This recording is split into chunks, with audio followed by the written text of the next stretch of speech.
All right. So, hi, my name's Noah Robinson. I'm a student at Vanderbilt studying clinical psychology. Vanderbilt! Hey, did you go there? Or do you No, but I love this school. Hey, Nashville. Yeah. Lots of country music. So yeah, I'm getting my PhD in clinical psych, and as part of our training, we, as clinicians, we are placed at a practicum site. So what we're doing, I am working at an inpatient drug rehabilitation center, and we're exploring the use of virtual reality. So just to start, overall with drug overdose deaths, it surpassed gun violence and motor vehicle deaths in terms of the number of people who are dying. And these substance use disorders kind of develop on top of these strong emotional processes where people have a lot of negative affect. So the intoxication becomes a way to cope with this negative affect. And in order to prevent relapse, we think that interventions need to be as accessible as the drugs, because people are using these drugs to cope with negative affect. So can the VR be immediately accessible so that people can use that instead of a substance as a way to regulate affect? And so we think VR might be a really good medium. And so what I have here are some case examples from, we've seen about 15 patients so far, and we're in the exploratory phase, but we're going to be designing a study to quantify what I'm about to describe to you. So are we talking like alcohol addiction, or like say like straight up meth or heroin or cocaine, everything? Yeah, and I would say about 70% are opioid addiction and heroin, and 20% in alcohol, and then the rest, Does that require going to the methadone clinic? I don't know. So the methadone clinic is like kind of... Is that phasing out? Well, it's a way to maintain your addiction in a legal way, kind of. Okay. I mean, it's a real option for some people. I'm not trying to... But it's not a recovery, It's not getting the person off of the drugs and helping them to learn how to cope. It's maintaining the opioid... it's maintaining that kind of drug as a way to regulate their emotions. So it's difficult. So this is what you're saying is using VR to really help them actually get out of that entirely. And stop taking the drugs completely. Wow. Yeah. All right, let's see, walk us through that. So basically, let's see. So we started in detox with using the virtual reality in that context. We just put them in the HTC Vive, and we had them just doing a basic tutorial. And we found that after about 20 to 25 minutes in VR, the patients were reporting that all of their anxiety was gone. That, I would do an interview with the patient, they'd talk about trauma and things, and when they put on the headset, they would immediately start smiling. We're calling that like the VR smile, like this transition of affect. And it would take it off, and it seems to regulate mood. But then I realized that the patients were going into VR, but I wasn't with them. So basically, I got a second computer and headset so that I can go in with them. So we use an app called VR Chat. And VR Chat's unique because you can basically, anyone can upload a world from Unity directly into VR Chat. So it has hundreds of worlds and things like that. And so I started to go in with these patients, and we were finding that 30 minutes of this just exploring VR, patients who couldn't get out of bed in the morning and things like that, all of a sudden were happy and activated for the rest of the day, were able to talk to their loved ones on the phone without sobbing hysterically, kind of more regulated. And so a lot of patients said that it seems to provide a psychological reset. So when they get to rehab, they're coming from traumatic backgrounds, attempted suicide, overdoses, abusive environments, and they're bringing all that with them to the rehab center. You're in the car, you're on your way to rehab, you have all those emotions with you. And these are overnight rehabs, like you stay for a week, 30 to 40. It's 30 to 45 days inpatient. So the detox is about 5 days, and it's really intense. And people said that this VR in the beginning provides a psychological reset because it allows them to get out of their negative kind of state and be immersed in a completely different abstract world, and it provides a reset at the beginning of rehab. So that's where we started with the VR, but then we started doing cognitive behavioral therapy. So I started doing with patients after they left the detox unit. I would bring the patients into virtual reality, and we would do 30 minutes of exploring worlds and then 30 minutes of CBT.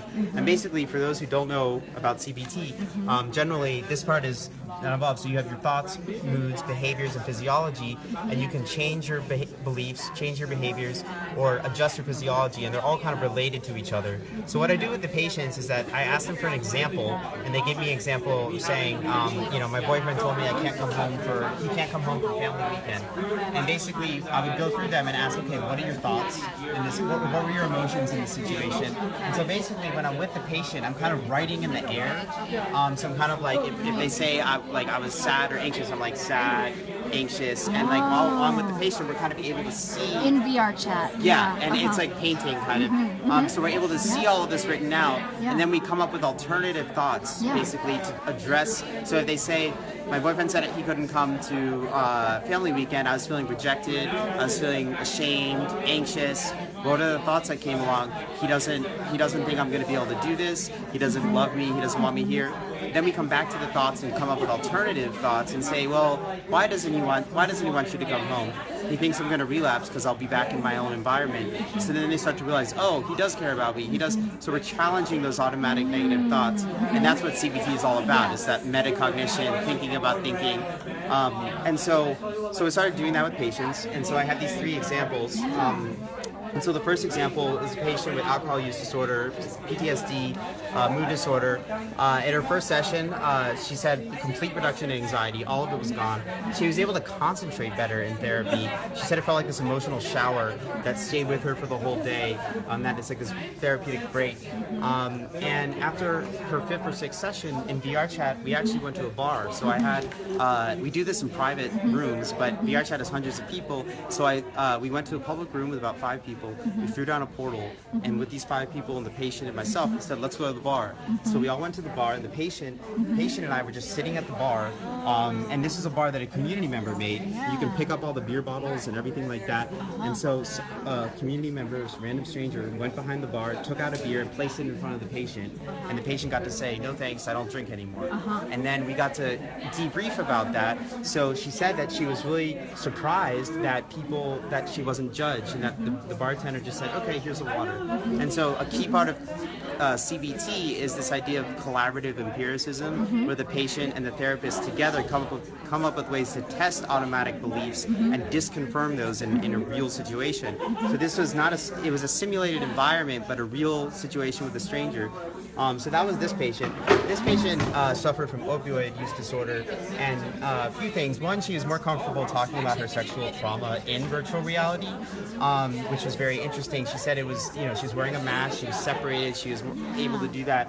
And she also became more comfortable with real face-to-face therapy after this experience. And after one session of CBT, where we went over the thought record, we went through this process, she was actually able to use that in a situation that came up later that week when her mother didn't show up to family weekend on the 2nd day. She said normally she would have been upset the entire day. She's able to take a step back and evaluate and kind of be able to take that and not be so upset, and she was able to use those skills. And normally it takes at least 4 to 5 sessions for someone to be able to do that in CBT, but the fact that after one session we're kind of seeing this, it suggests, what's happening, why are so many able to do this so quickly? What do you think is the reason why they're able to do it so quickly? So what we think is happening is that the VR is providing this regulating effect on mood. So when the person's in VR and they're getting the CBT and learning the skills, they're talking about their own experiences and thoughts, but they're detached, they're regulated, they're calmer, and so therefore they're able to internalize the process of thinking about their thinking, because they're kind of embodied in a different avatar, they're in a different world. Oh, I see, because that avatar does not look like a human being. Right, and they can be anyone. They can look human, they can not be exactly. They can have a kitty head. Yeah, you can be you can be like a Pokemon. Yeah, you can be anything. So yeah, that's partly why we think. And so lastly, this patient, she had suffering from panic attacks, was unable to go into group therapy. And so we just did a session where we just explored. We didn't even do CBT. Yeah, virtual art gallery. Yeah, so we went to an art gallery and just explored. When she went into VR, her hands were so sweaty that they were covering the controllers in sweat, like drenched in sweat. After VR, she takes off the headset, and she said her mood is completely different. She was calm, kind of centered, and she said that the only time she'd ever felt similarly was when she took benzodiazepines, which are addictive, and she said, but this felt like an authentic version. So she said benzos don't really, they numb her, but they didn't change her mood like this had. And that lasted for several days. So some of the takeaways is that it seems like VR can simultaneously, reduce the negative and increase the positive. positive, that these immersive environments, like we said before, might be regulating mood and increase the efficacy of the CBT. Spontaneous interactions in the social VR with real strangers allows for collaborative empiricism to take place with a therapist there. VR might be enabling the natural release of these neurotransmitters to regulate affect, as opposed to drugs that act externally within the brain. Because they're noticing what they're noticing. They're able to see themselves in the picture, Yeah. in the frame, instead of like being so enmeshed in it and feeling it Right. fully intensely. Right, they're able Yeah. to look at them, think about their own thinking from Yeah. a detached, From a detached calm place. perspective. Yeah. And Have then, you guys? I'm sorry. Have Yeah. you guys actually tried to track like the neurotransmitters? Not yet. So Okay. we haven't. Yeah. We're gonna apply for IRB approval to do Yeah. quantify this. Yeah. But we're gonna start with the affect, Okay. measuring the mood Sure. changes. Wow.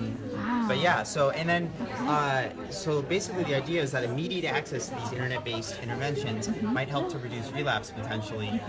The idea being that people at home can put on the headset and immediately be removed from the environment that has the triggers, even if they have a glass of gin in their hand, they can put it down, be immersed, and reduce their cravings.